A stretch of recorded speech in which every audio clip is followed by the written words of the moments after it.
Recently, I shared some waking minutes with my good friends Jenn and Lori on Everybody Talks, and we had the best time talking about practical ways to feel great, stay healthy, and make the most of every day. Today, I'm bringing you highlights from that conversation and sprinkling in a few extra thoughts and insights along the way. We experience 1,000 waking minutes on average every day. How are you spending yours? I'm Dr. Wendy Bazilian, and you're listening to 1,000 Waking Minutes.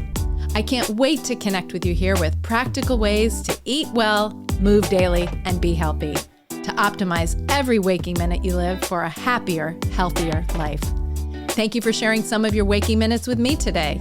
Let's get started. I'm saying yes to better days, yes. I'm on my way, yes. It's gonna be okay, yeah.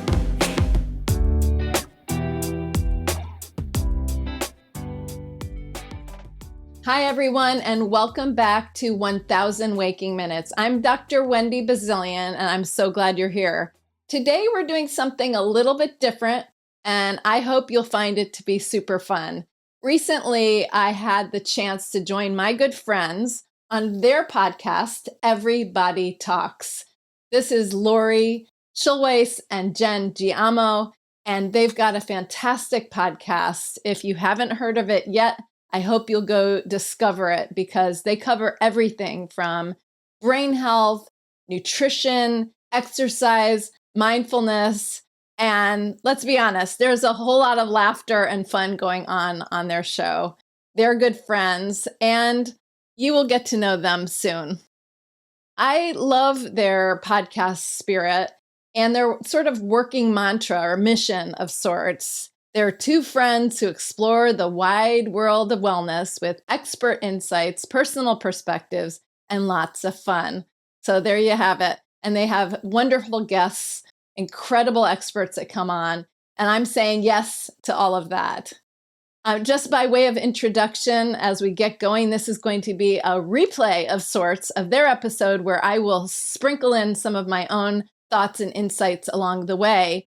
And just a preview because you'll want to get the whole download and interview in full on their episode platforms. But Jenn Giamo has a master's degree in nutrition education. She's a certified personal trainer, a Reiki practitioner, a yoga teacher, a corrective exercise specialist, and founder of Trainers in Transit, which is a personalized exercise program that basically comes to you and has a team of people that work with her and work on her clients' personal goals, which is incredible. Lori Schulweis is a longtime friend of mine and also an even longer time producer, approaching 3 decades. So she must have started when she was in elementary school or something, on Live with Kelly and Mark, where I first met her about 15 years ago. And we hit it off from the start. Those were the days of Regis and Kelly before Kelly took the helm with her co-hosts and now husband, Mark.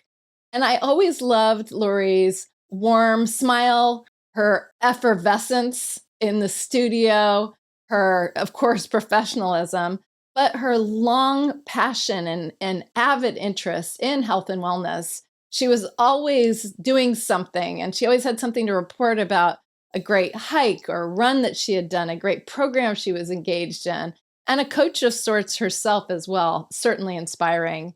She has degrees in communication and a master's in journalism. But if I were an institution, I would give her an honorary master's in all things health because she's that great. Both are based in New York City. Both are doting dog moms, and they're just so fun to be with. So on their show recently, we talked about one of my favorite topics, the 3 pillars of healthy living: eat well, move daily, and be healthy. We covered a lot, including some tips that I use in my own life and also share with clients and now listeners. So I thought it would be fun and useful, hopefully, to share some of the highlights with you here. I'll be popping into the show along the way to add a few thoughts, maybe a stat or two, and we'll wrap up with a reflection and maybe a mindful minute shared together as we always do. Certainly, if you love what you hear, and I know that you will, be sure to check out the full episode on Everybody Talks and subscribe to their show and comment and do all the things to show our gratitude for the hard work that goes into podcasting and bringing great content to you. So let's get started, and we'll start talking by the concept of 1,000 waking minutes. This year, however, 2024, she started her very own podcast called 1,000 Waking Minutes. I love this name, and we want to hear all about it. Please welcome back Dr. Wendy Bazilian. Wendy, welcome back. Thank you. Thank you. I'm so honored to be invited back. So that's the first thing I want to say thank you among peers, professional friends. And you guys are doing such amazing things on your podcast. I listen religiously. Lori knows because I have her text. I'll have yours soon, probably, Jenn. And I'll just send her in the middle of the workout. Wow, I just feel like I had a conversation with you guys, and I was just listening as I'm, enjoying my day. So hours in the morning, sometimes midday.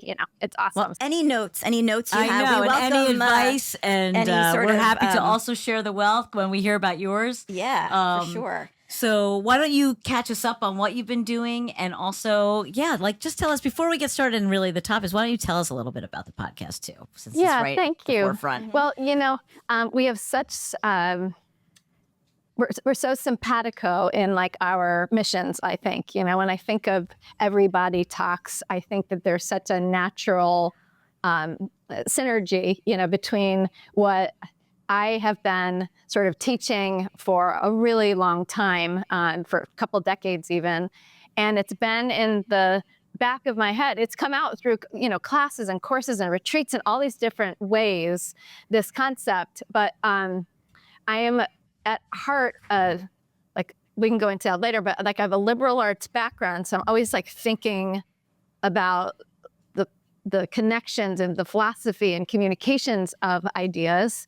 And then I'm a scientist who's pretty darn good at math. So I'm always thinking of the numbers and the orchestration and what does that mean? What exactly is happening with the body? And it hit me probably 20 plus years ago. I just started thinking about time. I was working with individuals who were trying to make strides on their health, and they say, how soon will I lose these pounds, or how quickly can I see benefit? Or they would recap and recount their life passing, different moments.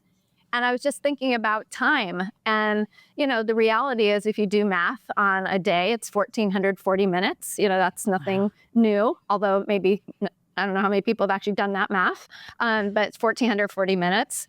As I was teaching about, healthy behaviors, like how, 3 meals a day, and does timing matter? When should I snack? Should I have dinner after 7, or is that a myth? All the things. And then increasingly teaching about sleep and rest and recreation and all the things that go with health restoration. And realizing that the science was really building about 7 to 8 hours a night of healthy sleep, I subtracted out that 7 to 8 hours of sleep, and then we were left with 1,000 waking minutes. And it just was okay, well, there's what we have to operate with every day for our obligations, for our work, for our joy, for our health. And when people talk about not being able to fit things in, I've never been the person to, say, well, then find the time. I just start with, well, we have this life currency. Let's see how we spend it now, and let's see where we can identify places to spend it that are important to you. And so that was where it was born. I had no idea about podcasting. I still am do it with trepidation, but that's the beginning. So I'll stop right there. No, that's fantastic. That's great. And by the way, we have no idea about podcasting either. It's a really you're always on a learning curve. We realize when you do a podcast, it's there's always your pants. And there's always something new to learn that you don't even realize. You're like, oh, that. And it doesn't stop, which I think is one of the things that makes it fun. I think, it is so much fun. And we're so excited for yours. And just bringing that message, I think the more health and wellness related information that could get out there in a reliable way. You know, Yes. I mean, someone like you with your background, other experts that we've had on, I think it's so important because we have this, age of the TikTok trends and social media driven, concepts of nutrition and stuff like that. So I'm Yeah. excited. I'm excited for you. I know, me Thank too. you. We're Thank thrilled you. for you. We really are. I appreciate it. So there we were talking about the origin of the 1000 Waking Minutes in my mind and how it came to become a podcast that you're listening to. And here's a little stat for you. Did you know that the average person spends 143 minutes per day on social media? When I read that, I was shocked. And by the way, that's down from last year, which was up, pressing the limit that I had ever seen at 151 minutes on average. That's basically 10% of our waking minutes every day. Imagine repurposing just half of that time into self-care or meal prep or talking to a real live person like a friend. So, I love this idea of time as currency, and it's something that we can spend, save, and even invest wisely. When I talk about investing time, I'm not talking about long-term investment of like saving our minutes today because we can't do that. But investing our time today in what we do can bring well-being today and may even have longer-term payoff to your health in the time ahead. So one of my favorite ways to invest waking minutes is simple, joyful movement, which we'll get into a little bit later in Lori and Jenn's episode. But first, let's get back to the conversation with Jenn and Lori and listen to a bit more about where we talk about the 3 pillars of the why behind those 6 words. So we kind of wanted to get into, there were so many things that we could talk about. And one of them that we kind of thought, I think we settled on. Did we agree? I we're doing it, by I'm the just way. along. I wasn't part of the agreement process, but sure. But no, we wanted to. You had mentioned these 3 pillars of health, and can you just kind of explain that concept to us, what they are and why they're essential to our overall well-being? Yeah, thanks. Well, this is another sort of tried and true piece of my personal, professional mantra, let's say. And when I got into the health space in the health field, it wasn't my first career. I went back to school for it, and I started working with individuals, and I'd already had a number of jobs and communicating and writing, and it sort of struck me at some point that I never ever suggested that health is an easy pursuit. We being my husband who's in traditional Chinese medicine, and I've always sort of called it like a part-time job. We've been sort of realistic about it. It is. You want it to be wildly fun, and you want to find the exercise you love, and you want to do all the, make your healthy food delicious. You want to do all those things, but it does take work. What I found challenging was that individuals that I'd start working with thought it meant so much work. They thought it meant like it was going to be a gargantuan effort, and that therefore they were paralyzed to ever get started. And so over time, we started teaching, and I was teaching some classes, and words, again, liberal arts, love words and their meanings and their multiple meanings. I was working toward nutrition. I was working toward exercise physiology. I was looking at different spa practices that were based in cultural history and all these pieces. And 6 words sort of emerged that became the name of classes. We would offer whole week-long retreats. I would teach on the topic, and it was those words, the 3 pillars in 6 words, is eat well, move daily, be healthy. And those 6 words were deliberately generous and flexible and a mouthful. So people will still tell me like, I can't remember the 6 words, so I have them meditate on it and say it'll come over time. But it's an invitation to be successful every day. And that's what they were born of. So the 3 pillars are basically all the things that help us eat well. And I actually dedicate one of the first 2 episodes in a format that's a little different than some of the others will be and have been to come. But just to really go into the words, like why did I choose the word well and not nutritious? And, why, just the details, like why daily and not like, intensely, or, like all the things, like why. And like those were very carefully chosen words that I've literally been using. We have a registered trademark on that, like I've been using that for 20 something years. Eat well, move daily, be healthy. And this is a preview. If you go back to listen to the episode, and it's up right now, I call that one the 3 pillars to a health inspired life. And I talk about the number 3 a little bit too, like 3 legs on a stool, the 3 sides of a triangle, the basis of a band, 3 instruments very often, and why, the 3 is really what holds it all together. So that's where that piece came from. And on a health inspired life, that opens the gate and opens the door to everything that we do, that can be health promoting, including things like rest, taking days off, eating, splurging, doing the stuff that makes life joyous. That's part of health as well. Yeah.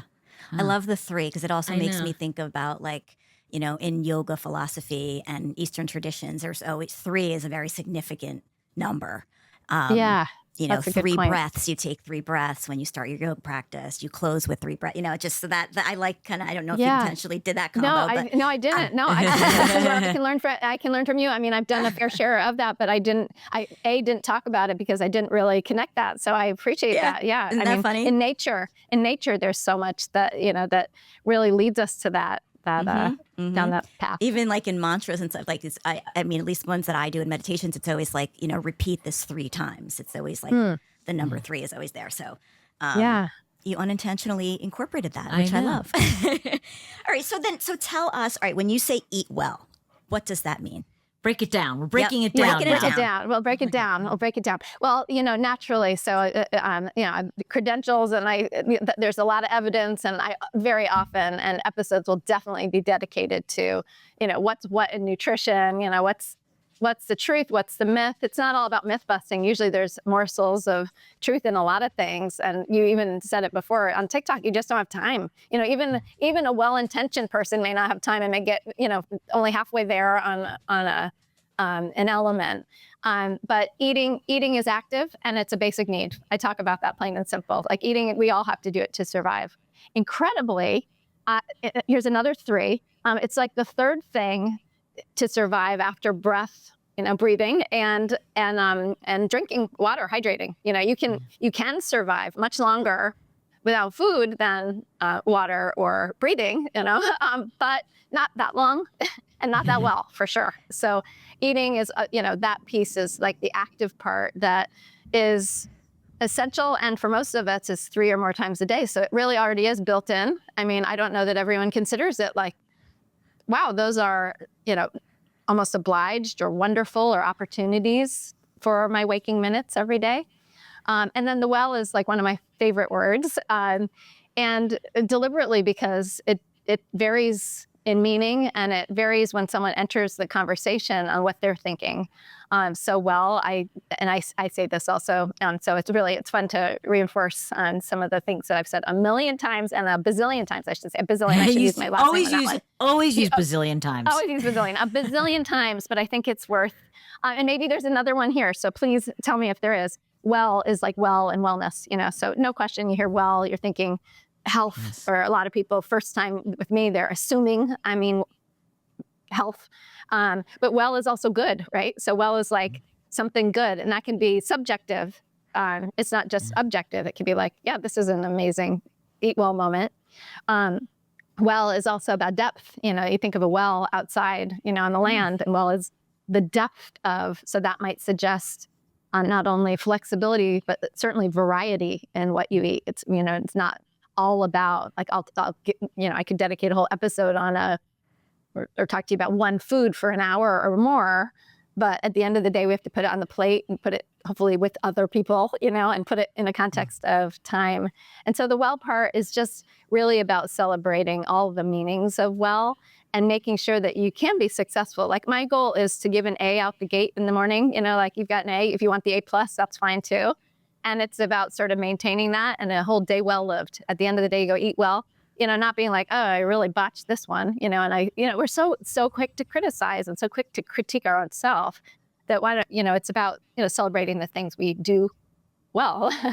So that's the eat well, which opens up, the doors to so many things. Yeah, I like that. I know. It's broad enough. Like all three of them really are broad enough where you can, like you said, that they're flexible. And there's you a can lot of wiggle room. Yeah, in there. you can bring your own meaning. Because I agree with what you said before. Like we are so self-critical that if so many people like you eat, especially when it comes to eating, when you think of like eating like healthy in quotes, and you have one bad meal and you're like, oh well, if it's at lunch, then okay, I'm just going to keep eating bad for the day and not really like taking that into consideration. That's just like, okay, the day's not over. It's just one meal. It's like give yourself a break and then do better the next time or feel better the next time. Right. And and they're connected. You're exactly right. Because the thing is like, keeping our eyes wide open is a good thing. So we can be aware that maybe we were seeking something that we couldn't have, or we just chose to have it. So maybe that, sort of begs the question on like, so what am I going to choose at the next meal? I could do this or that. But given what I did, a few hours ago, not admonishing at all, saying in the context,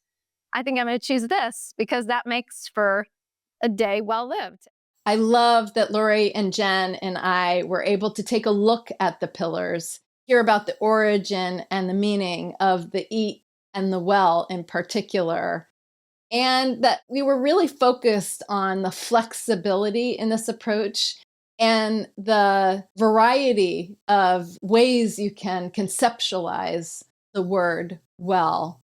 Whether you're adding a handful of berries to breakfast, you're plussing up, or you're sneaking in extra steps during the day, it's never about being perfect. It's really about showing up for yourself in this pursuit day after day.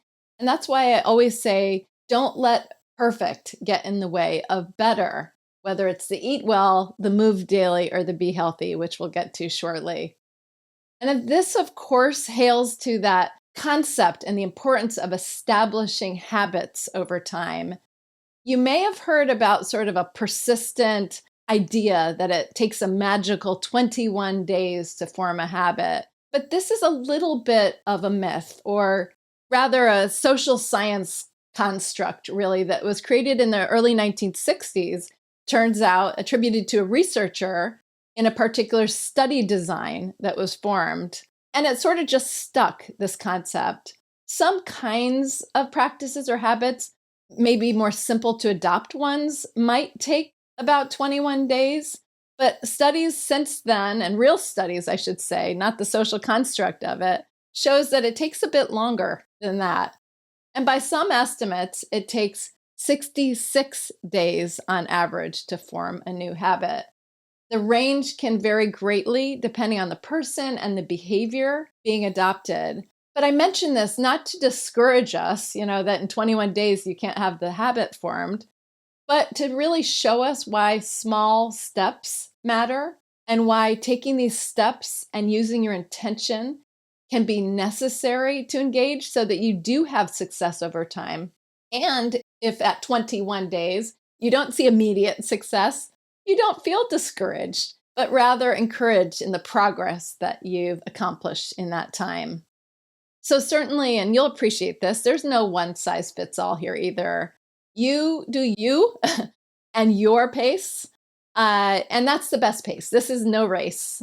This is your dynamic, your amazing life, and just a reinforcement that small steps really do add up to big changes over time.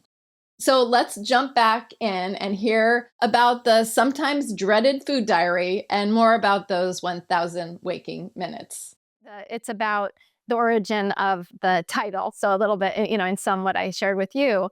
But I have a handout I developed on, that looked a little more clunky, and now it looks more sophisticated. And it's a free download, and it's sort of a time audit, which sounds horrible. I call it the time check, actually. And it allows you to look over the course of the day where you spend your life's currency, where you spend those 1,000 waking minutes every day. Because if you think about it, we don't get those back. You get the filled for the day, upon waking, and then at the end of the day, they're not there anymore. But it gives you the opportunity in a real simple way to see, okay, X number of hours are dedicated, and you translate those to minutes, to work. I mean, that's life, to errands. It's not like, I like the concept when people say, act like this is your last day on earth, what would you do?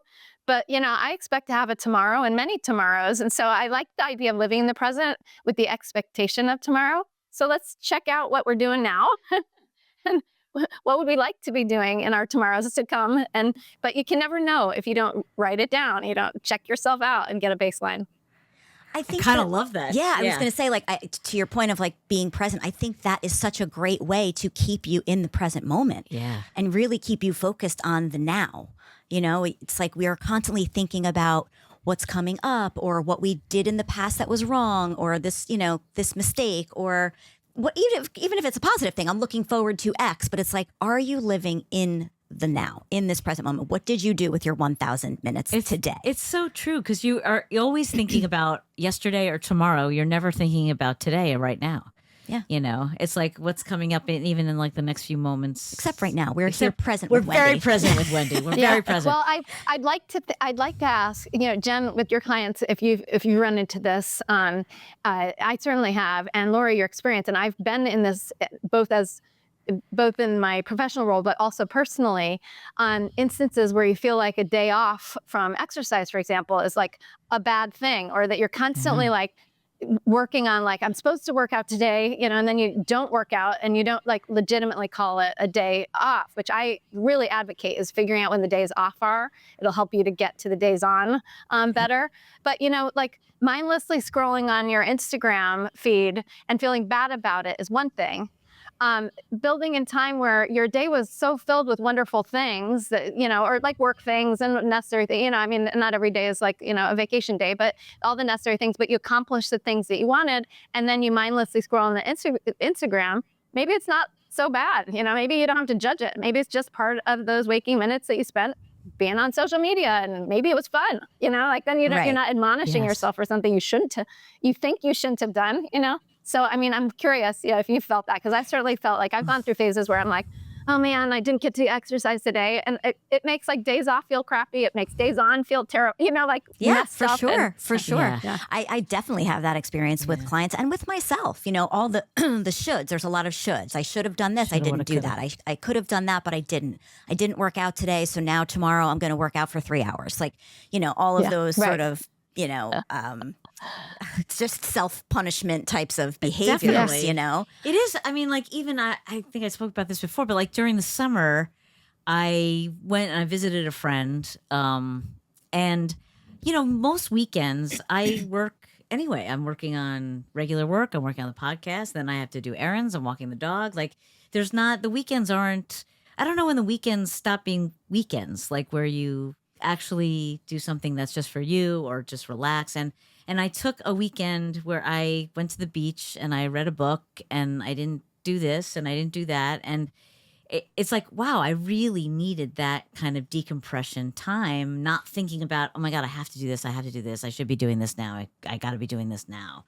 There's not, I think that's you so underestimate good. the need So for good. those times of day off, And truly. to be able to do that, and this is where I struggle, to be able to have a day like that or a weekend and not feel guilty about it. Right.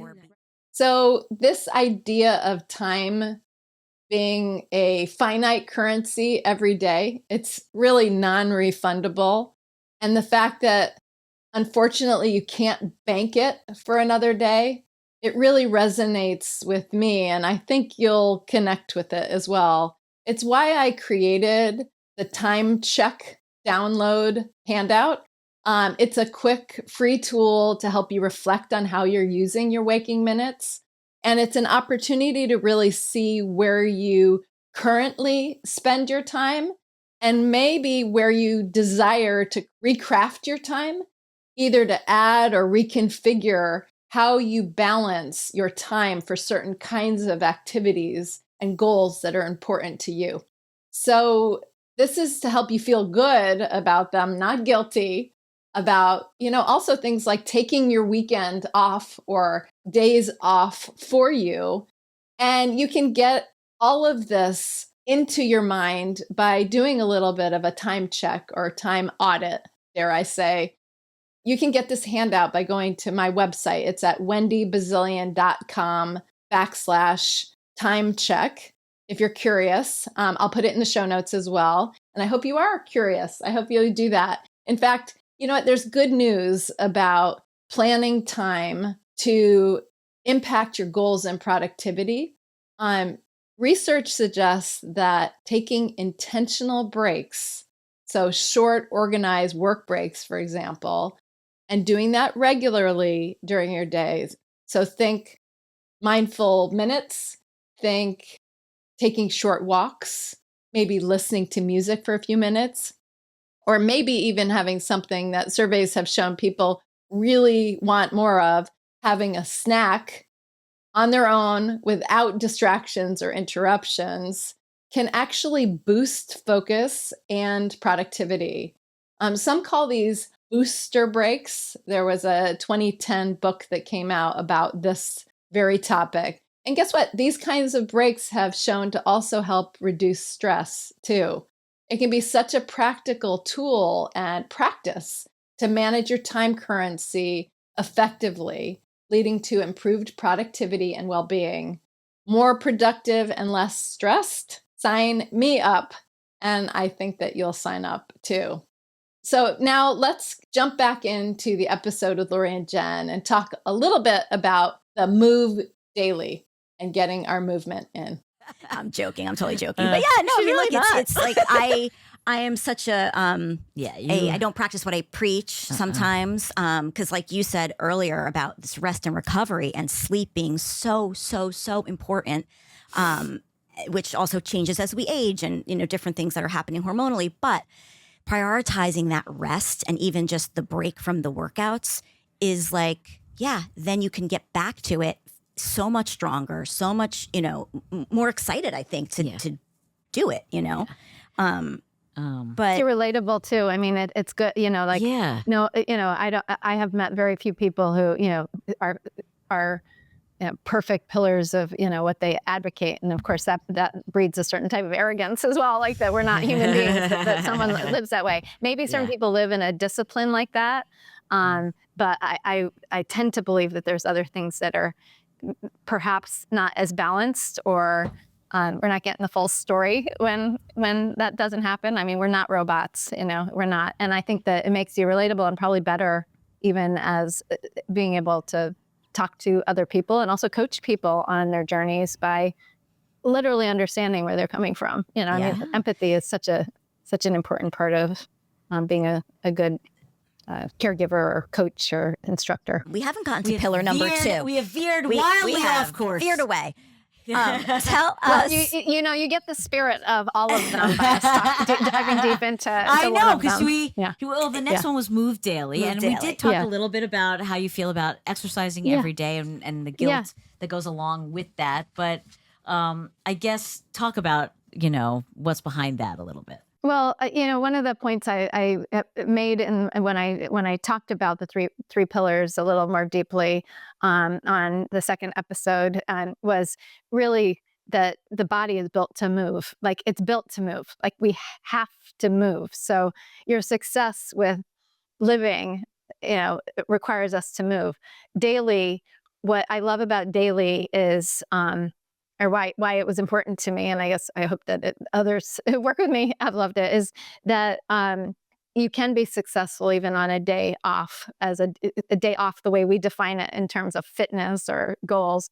And moving is not inherently that we all have to go the same, like the goals, even if there's established rules and science to support 30 minutes a day on most days of the week, like the things that we know, I will spend plenty of time talking about those things that we know. Or if you are training for an event or you're trying to improve this, there's specific things which is super awesome to know about on how to help get you there.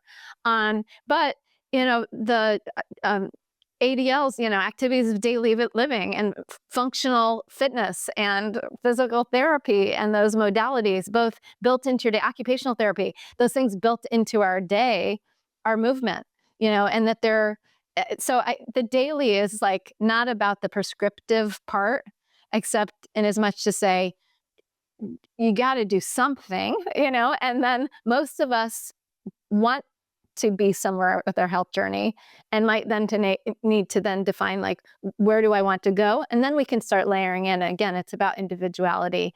The Move Daily for me as a pillar within the 1000 Waking Minutes also allows time for things like, the structured exercise, if that fits in, but also the, walk around the block if you're picking up the kids, and you have extra few minutes. Oh, it reminds me, I'm going to come back to a little story here in a second. It also allows for stretching. It allows for coordination. It allows for, things that you can do when you're doing other things that can be moving. It's wide open on, it can be recess activities. It can be a spontaneous dancing. It can be, anything and everything. And when you start seeing all the places you can move, all of a sudden you start moving more. That's just what my experience has been with that tenet, is people like, oh my gosh, I'm doing a lot more. There's been even research. So there's research. This is not the story. There was research years back about, I would have to find the research to tell you, but it was about housekeepers and the hotel service staff in their daily work, cleaning rooms. And they gave a similar instruction to both groups. They split them into two groups. And one of them, they told them that their work counted as exercise, and the others, they just didn't tell them. And the group that they told that their work was exercise, they lost more weight, statistically significantly more weight. I had no intention of telling you this today, but I was like so blown away. That is crazy. How cool it is when you qualify, you quantify, you allow for the idea that some of those waking minutes that you're actually doing things actively literally have a health benefit. Which, how? Well, it probably made them feel, inspired for other health activities. They probably counted more. Maybe they did more. All the confounders weren't taken away, but it doesn't matter. That doesn't matter. That's almost like getting credit for something that you're already doing just by telling you that it counts. So I recently found out that Jenn works out like in pajamas, sometimes in bare feet, sometimes in a bathing suit. Like, it doesn't matter where I get like a full outfit on. Dressed. I get all dressed. Look. I wear workout clothes. I sometimes don't even wear a sports bra. I know. She's like, what are you doing? I was like, that's how you work out in? Oh, yeah. Sometimes I'm like, all right, I know I have this time. I happen to be in my pajamas. It's 7 a.m.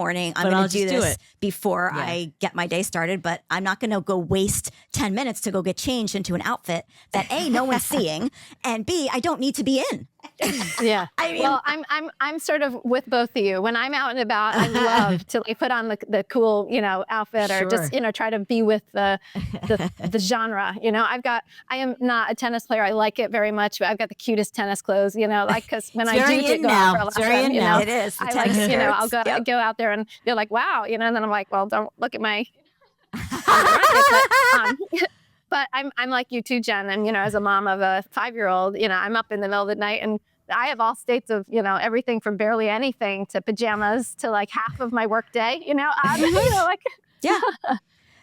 But my only, living back in the city again, as opposed to at the beach, at the beach, I can go take the dogs out in my pajamas and just go around. Now you cannot. And now I'm like, will I look crazy? Probably. I'll probably look crazy. There are I see a lot of people walking their dogs in pajamas. In pajamas? In the morning. Maybe I'll with it. try doing that.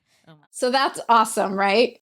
It all counts, like with the housekeeper study I mentioned, or working out or walking the dog in pajamas like Jenn sometimes does. And if we also know and are told it counts, it may actually show up in tangible ways like that study I mentioned. I'm so glad we also tackled a little bit about perfectionism here, especially when it comes to exercise. Because here's a fun and real fact. Just a little light movement after eating, like short, and I'm talking short, like 2 minutes short walking, can significantly help with blood sugar regulation. And that's compared to sitting or laying down. So if you stand up, that's shown benefit. And if you walk as few as 2 minutes after a meal, you can have significant impact on your blood sugar levels. I've dedicated a whole episode to this if you want even more compelling information and a bunch of tips to help you there. But I encourage you to go there after you finish listening to this episode. Lace up your sneakers, maybe listen to that episode. It's episode 3, and it's called How a Quick Post-Meal Walk Can Change Your Life. And this is really about, again, small incremental changes, not about perfection. It's just about doing something. So, okay, so the last pillar is be healthy. I think that kind of like sums everything up. Right. But tell us, like, what do you mean by that? Yeah. So in Be Healthy, one piece that I try to make clear is a state of being is a state of you. You know, the be is about you, and it's active also. And healthy is not an end game. It's not just a static pursuit that once you get there, you'll all things like the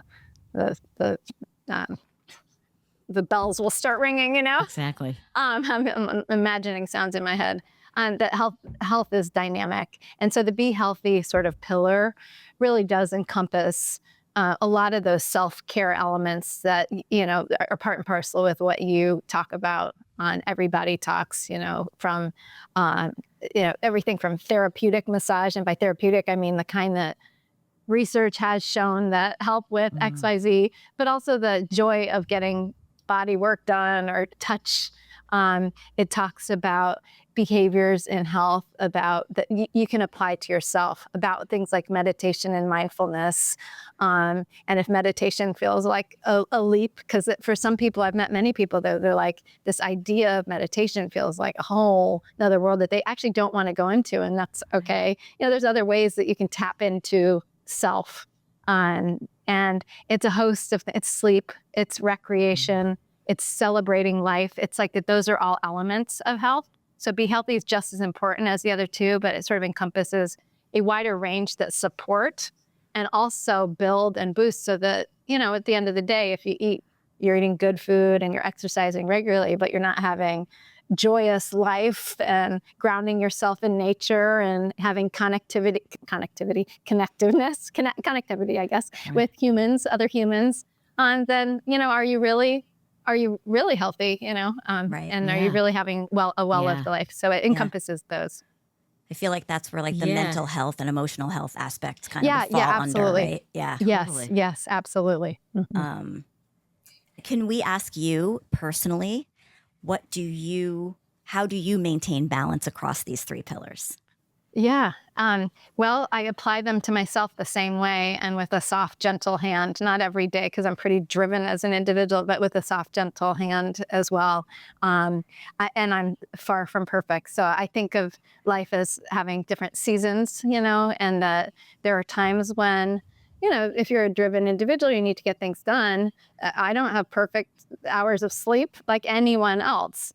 And yet I keep front and center that these things are important, so that you make decisions or you go through different life phases or stages where your schedule gets overbooked. But if you bring these forward on a daily basis, then maybe you schedule that dinner with the friend that you've been putting off because you just don't have time. And, you know, even if every minute up until you share that minute, you're like, oh, maybe I should cancel. I really got this deadline. What that dinner appointment held in place does for your life are huge. Right. So the more you practice these things, the more that you make them important, the more that you bring awareness to them, the better you get at them. And so I think that's how I do it. I cut myself slack, not well sometimes. I think one of the things I say, I think the episode right about the 3 pillars is moderation is relative. I go into moderation, you know, I love that. If you're rigid in moderation and you are not moderate, you know, like, so you need to recognize that all of these things fit in there, but there is a balance. And I often, I talked about this too. I think of a seesaw and I think of when we're kids. I'm not really giving you a good seesaw. Picture a straight seesaw. Jen, I need some tips. A seesaw, you know, with the seesaw with the kids, like balance is that those seconds of harmony until you're not quite in balance anymore. Like balance is, again, it's relative. And so you're constantly teeter-tottering, actually, so it's your choices that are, all right, a couple more choices this way. Oh, good. A couple more choices. Like all these things. And so I think of life that way. I think of life that way. And that's what I try to apply it. And I try to, and I'm not perfect. So that will probably reveal itself within the podcast as well. That's a great analogy. I mean, Yeah, I do. I like that because I do think of balance as like this fleeting moment. Like you never have it perfect all the time. What is perfect anyway? And like it's very individual. So in this part of the episode, what I really enjoyed about the conversation was how Lori and Jenn touched on balance and the concept again of perfection, that they're fleeting and individual is what we talked about. And I want to underscore what I think we all revealed throughout our time together today, that joy and self-care aren't just nice to haves. They're essential for us in sustaining our long-term health habits and really about building a foundation here for us now and today to help long-term habits solidify. Studies even show that people who experience daily positive emotions, so think optimism and joy, are more likely to stick with healthy behaviors over time. So as you are thinking about your 1,000 waking minutes today, maybe ask yourself, what's one thing you can do that feels joyful and supports your health today?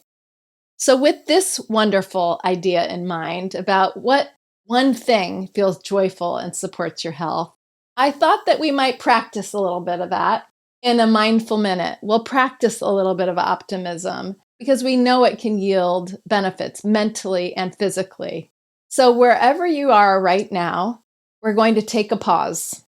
Close your eyes if you can, and think about one small step you can take today, something that brings you closer to eating well, moving daily, and being healthy. So let's start by preparing. Plant your feet uncrossed on the floor. Feel the connection with the ground. Again, close your eyes or dim them kind of to a 45-degree angle toward the ground. Relax your shoulders. Let your jaw ease. Maybe wiggle your fingers for a couple seconds if you've been on the keyboard today. And take one deep breath in to feel the connection and feel your body relax. We'll inhale in through the nose and exhale through the mouth.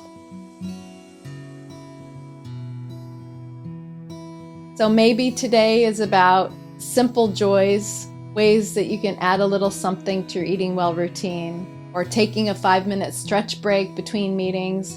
Whatever it is, set the intention in your mind and let's hold on to it close. Think about that one step toward eating well, moving daily, and being healthy. Okay, so let's begin and just breathe naturally.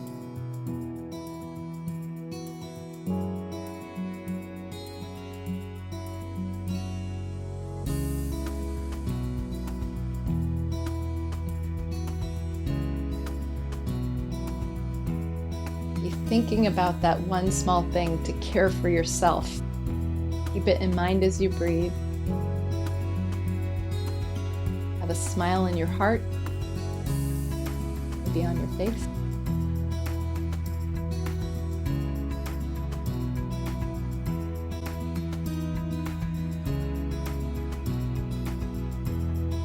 Picture yourself doing that activity. Smile. Feel ebullient.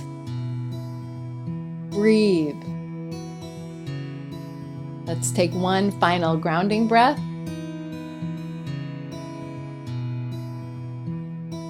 And there we are, 1 minute.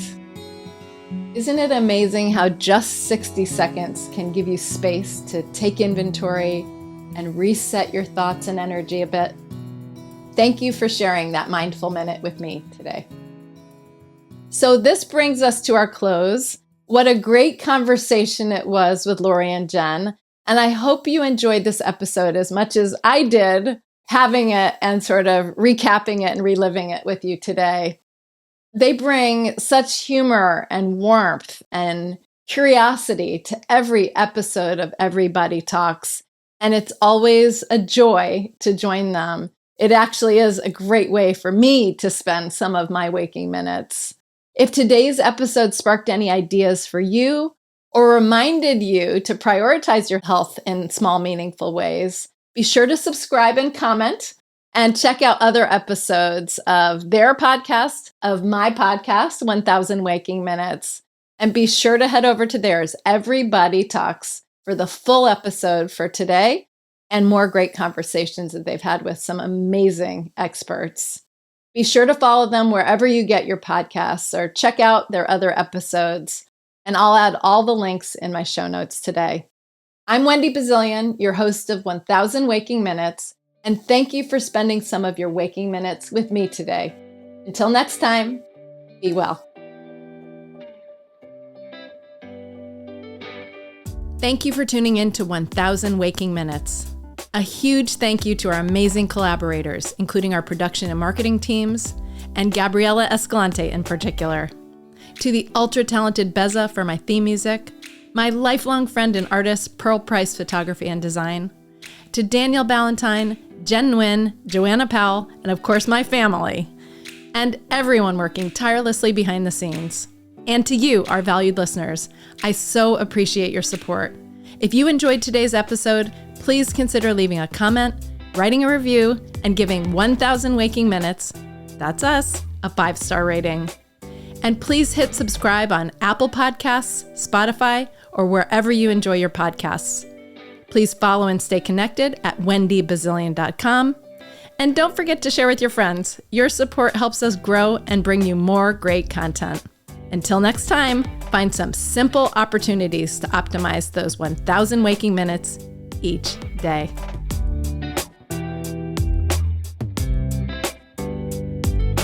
I'm saying yes to better days, yes, I'm on my